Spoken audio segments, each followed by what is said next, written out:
And now for a brief rant about note taking.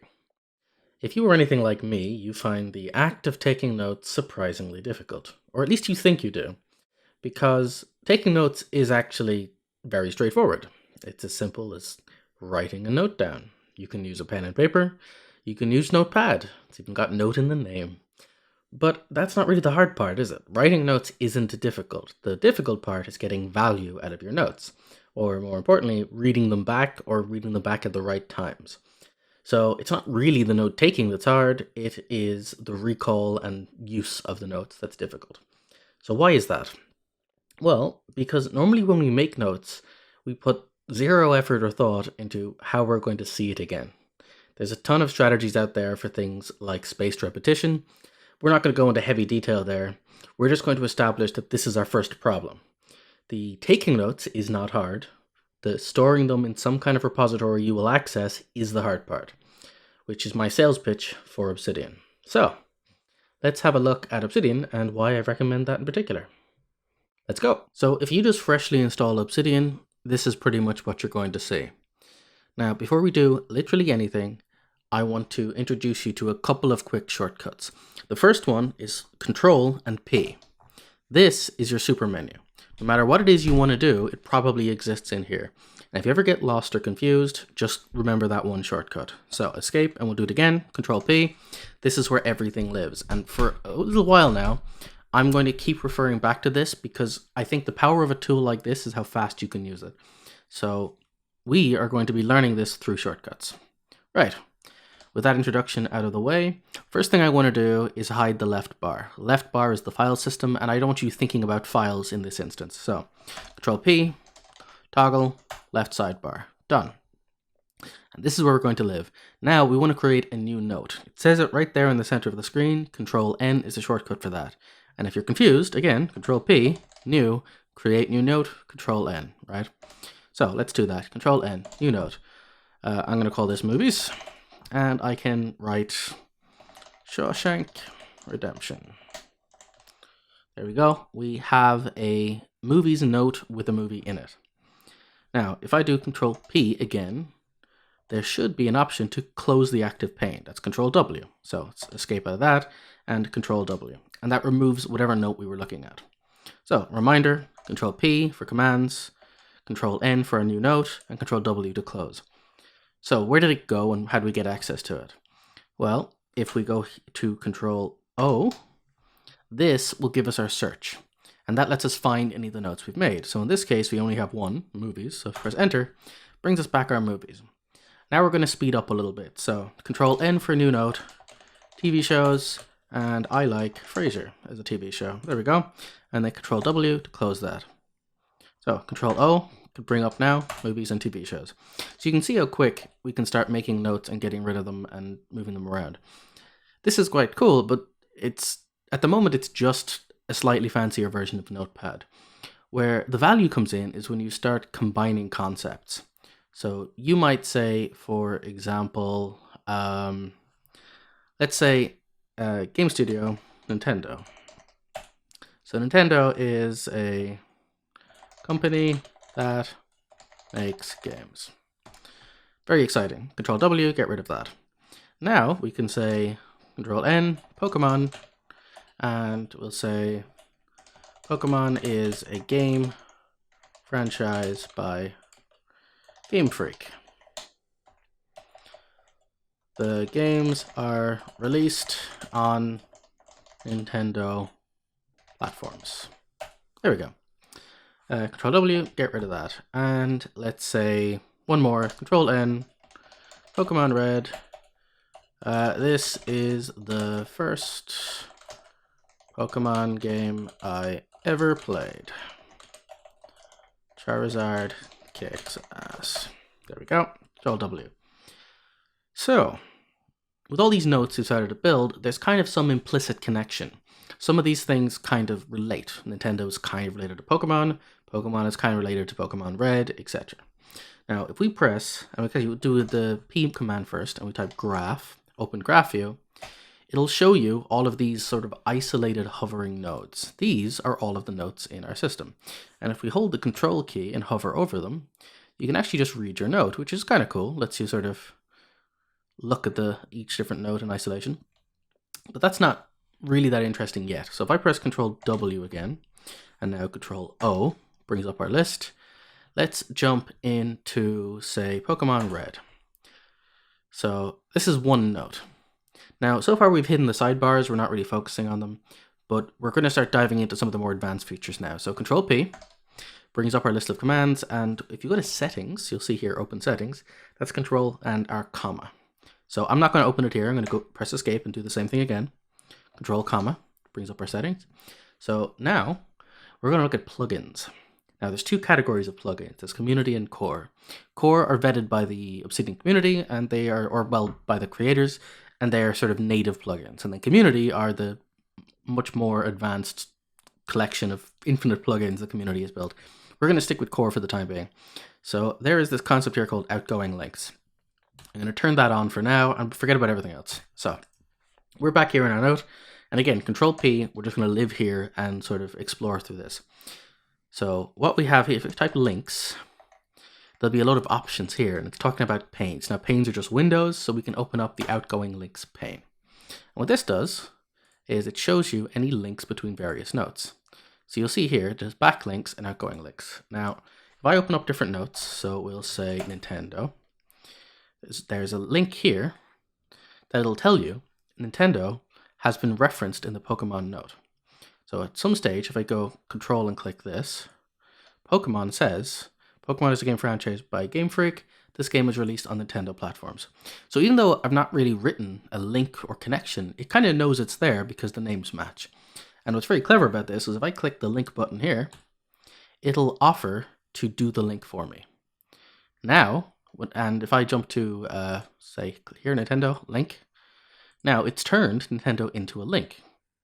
So let's just hold Control and press W a few times, close everything back, and then Control P and toggle the right sidebar, get rid of him again, and just go back to that concept we talked about before. So Control O, here's all our notes. Now we can jump to Pokemon, and Pokemon will have a highlighted Nintendo because it found and auto did that link for us. And if we hold Control and hover over it, it'll actually show you the contents of that note. And if you click it, it'll jump to it. And I'm going to hold Control Alt and press left to go back again. And if we just click on it, but if we hold Control and click on it, it'll jump it to a second note, which is really useful if you want to have multiple tabs and jump around between them. Again, that's a lot of shortcuts I'm throwing at you. You don't need to know all of them offhand, but I do want you to get used to the idea that shortcuts are going to be what sells this, that you can jump around and think kind of very quickly as you make connections. So these are all your notes, and these are the different relationships between them. So that's really powerful. And now, if I press Control W, close everything, and go to our Pokemon Red note, so you'll see here, again, Pokemon connects to there, and Pokemon then connects to Nintendo. So already this is starting to build something more interesting than just a set of isolated text notes you would put in Notepad. And if I close all those again with Control W, and then in our graph, which is a reminder, is Control G, so Control G, we can bring up this graph again. And now the graph's more interesting because it's actually showing you the lines of connection between the different things. And so maybe I'm kind of going, hang on a second. I've got this concept of TV shows, and I've got Pokemon as a concept. Pokemon was a TV show and it was a cartoon. So maybe I want to have TV shows linked to something called cartoons, maybe cartoons to the Pokemon cartoon. So let's do that. Let's make cartoons.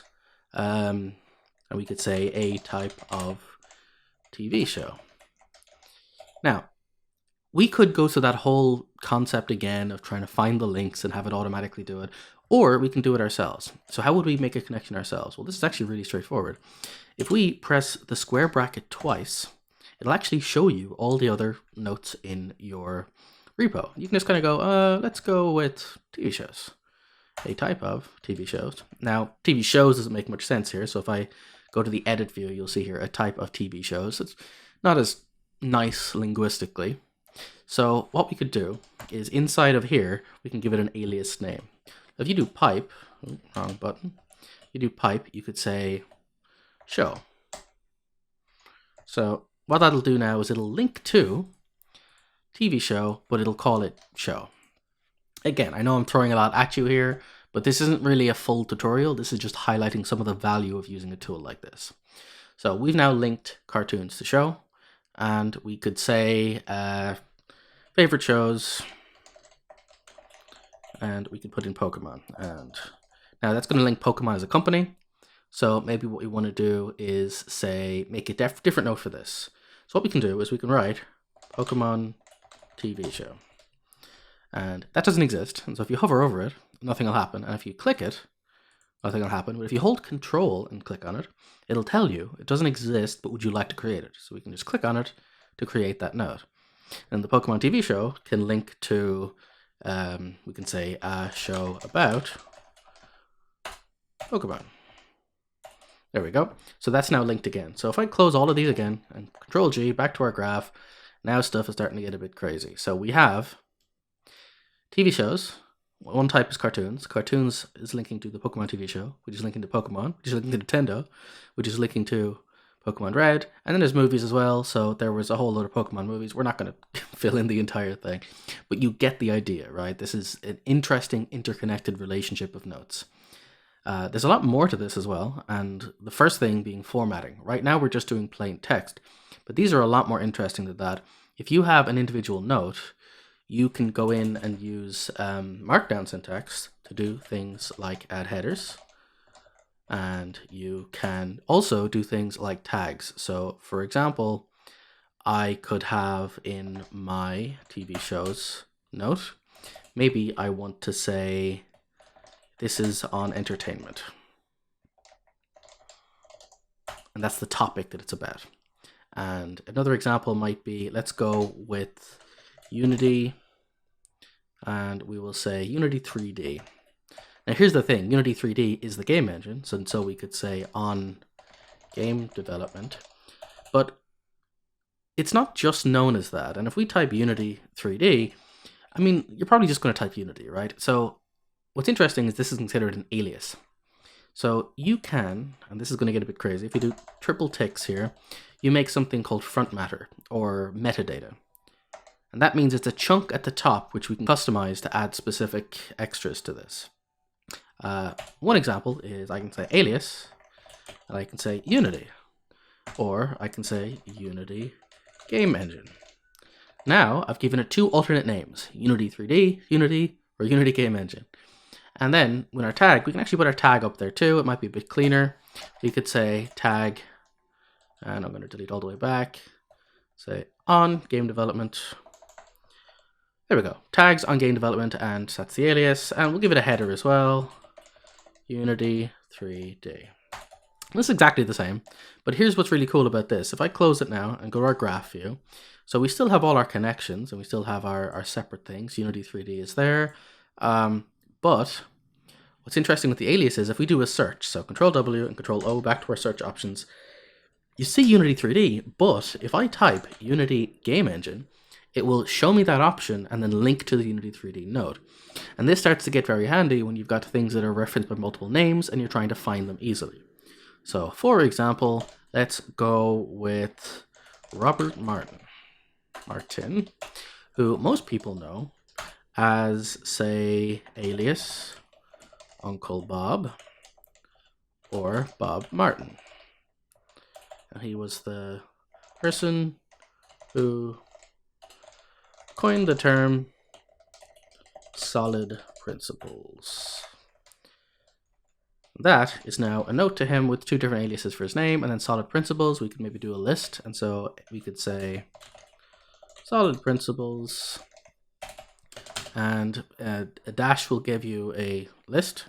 And so we could say open closed principle. We have a single responsibility, of course.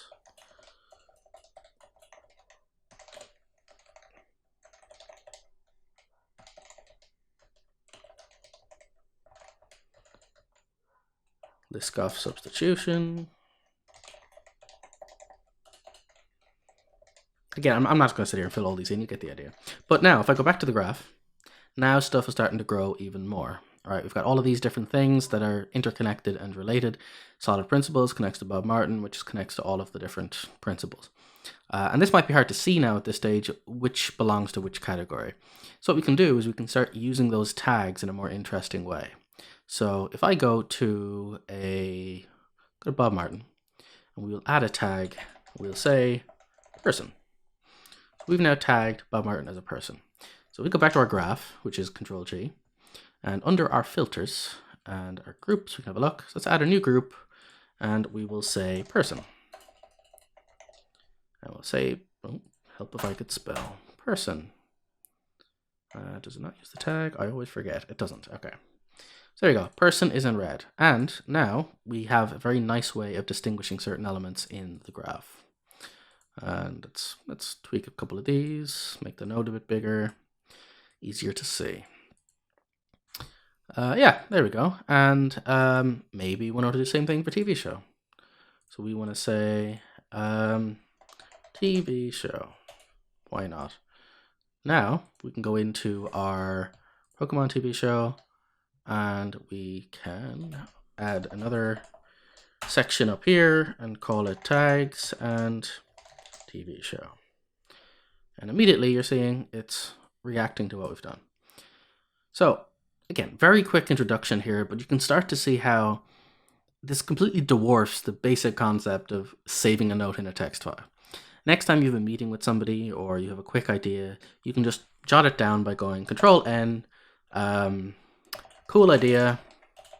Here is a cool idea I had, and then mark it with a to-do note, or a to-do tag rather, and drop it into your notes.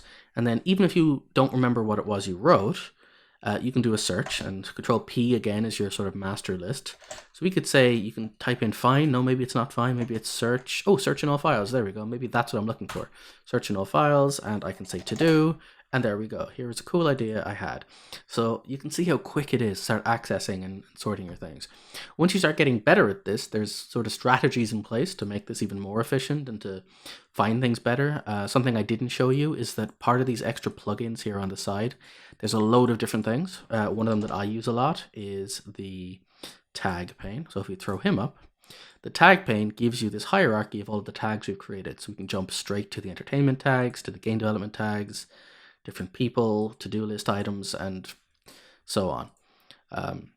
So, very rough introduction, but there is a lot to this. Anybody who's seen my personal Obsidian repositories, you'll know there's thousands of notes. I have images, I have embedded videos. I'm using SQL-like query syntax to do much more advanced stuff. Auto-templating, so I'm not writing out all these notes myself. But before we get into the crazy stuff, this should introduce you as to why I think it is a better way to approach note-taking than saving notes in a text file or using something like Evernote. And another kind of great side effect to all of this is, let's see, show File Explorer, and let's go ahead and show in System Explorer. This is the actual folder. It is literally just a folder with text files. So each one of these notes that we've made, if we open it in VS Code, for example, it's literally just text, which means there's no service online, there's no managing your accounts. It's a free thing that exists in a folder on your desktop. And if you'd like to have versioning and control and sharing ideas, it's as simple as setting up a Git repo and sharing it between multiple people. And in fact, I haven't gone into all of the community plugins, but if I activate the options, you have to turn off safe mode because they're not verifying that third-party plugins can't access your data. So far, I found it to be a very... the community monitors itself, and there's a lot of plugins that are vetted, and thousands of people are using them. So providing you're picking responsibly here, there's sort of 3 tiers of plugins. There's the core plugins, there's the community vetted ones, and then there's a third option, which is sort of GitHub repositories that are not on here yet. In fact, there's actually a plugin to install beta versions of other plugins that are even less vetted if you really want to go down that road. But yeah, so I trust these, they're pretty good. But anyway, my point is there's a whole load of additional plugins in here, and one of them is just literally Git. And I mentioned that to say that you can use this to synchronize your vaults across multiple different computers and have multiple people share and work on the same thing. And what's cool about Obsidian Git is any changes that you make to this database you've got here will auto-synchronize. The act of making changes will be picked up by Obsidian Git, which will make a push to your changes and then synchronize it to your remote, and everyone else can access it. So there we go. There is my very quick primer as to why I think Obsidian is awesome. So there you go. There's my quick primer as to what Obsidian is and why I use it. Some of the questions I got on the video on the main channel about Eagle were regarding why I said I sometimes use Obsidian and I sometimes use Eagle. Hopefully this clears that up. To me, Eagle is a really great repository of information. It's a great way to store files and to index them and search and kind of deal with the assets and resources. But when it comes to generating notes and making connections and writing things and dealing with custom journaling and data tracking and all of that, you kind of want something a bit more text-based. So this is what I use Obsidian for. And this is genuinely just tip of the iceberg. I haven't even gotten to custom skins and themes and the fact that it's all written using Electron. So you can basically write your own JavaScript, your own CSS. You can completely customize the look and feel. There is a lot here. If you've got specific questions, drop them in the chat and I will maybe make a follow-up about those. Other than that, yeah, have fun. Enjoy playing with Obsidian. It's free after all. There's no reason not to. Good luck.